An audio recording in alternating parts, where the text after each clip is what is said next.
हम देखते हैं कि बहुत से लोग जो हैं काला जादू करते हैं, और काला जादू से बहुत से लोगों की मृत्यु भी हो जाती है। मैं यहाँ आपसे जानना चाहती हूँ कि जब ब्लैक मैजिक से किसी की मृत्यु हो जाती है तो क्या उस इंसान की आत्मा इस धरती पर भटकती रहती है? इस बात के बहुत ज़्यादा चांसेस होते हैं कि आत्मा भटकती रहती है। मतलब पहली बात तो जो कर रहे हैं वो कितना बुरा कर रहे हैं ना, किसी के ऊपर जो कार्मिक क्रिएट कर रहे हैं, ऐसा कालो जादू कर रहे हैं, इनको एक एक चीज़ का हिसाब देना पड़ेगा। इनकी खुद की आत्मा ब्लॉक कर दी जाती है, परमात्मा इनको कभी भी अलाउ नहीं करता कि इनके दरबार में पहुंच सके।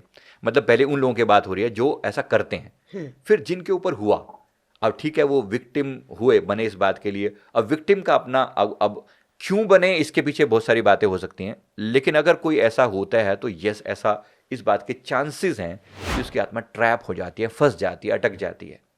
तो उस ऐसी अटकी हुई आत्मा के लिए फिर प्रार्थना करनी पड़ती है, जाप करना पड़ता है। परमात्मा के नाम का जाप जो है उन बंधनों से छुड़ा सकता है, ऐसा होता है।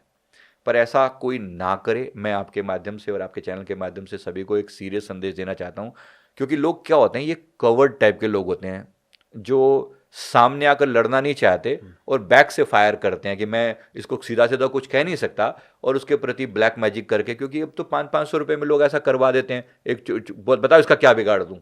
क्योंकि कोरोना टाइम के बाद मैंने बहुत चीज़ें देखी और मेरे पास इतने ज़्यादा लोग आते हैं इस चीज़ को लेके कि किसी ने मेरा घर बांध दिया, किसी ने मेरी पढ़ाई बांध दी, किसी ने बिजनेस बांध दिया, सारी ग्रोथ रोक के रख दी है। अब आप सोच के देखिए क्या होगा इनका। छोड़ दी जाएंगे, माफ़ कर दी जाएंगे? कभी नहीं।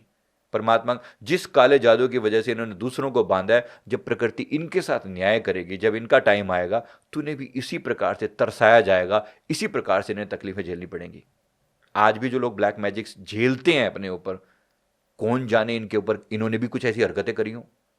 क्योंकि जब आज कहने को आप किसी ऊपर भी ब्लेम कर सकते हो, कुछ अपने ऊपर भी किया हुआ हो सकता है, कभी हमने भी ऐसी हरकतें की हुई हो सकती हैं।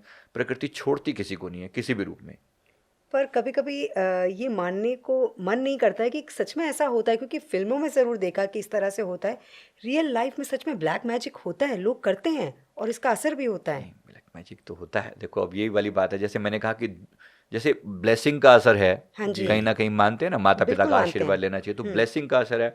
तो एक टाइप की बद्दुआ है, ऐसा समझो, एक टाइप की बद्दुआ देना किसी को, या किसी के पैसे के वशीभूत होकर किसी मंत्र, कैसे मंत्र हैं, तंत्र, सब तरह की तंत्र प्रक्रियाएं हैं, तो ऐसे चीज़ों का गलत उपयोग करके किसी पर्टिकुलर नेगेटिव पावर को अपने वश में करके उनसे काम करवाते हैं।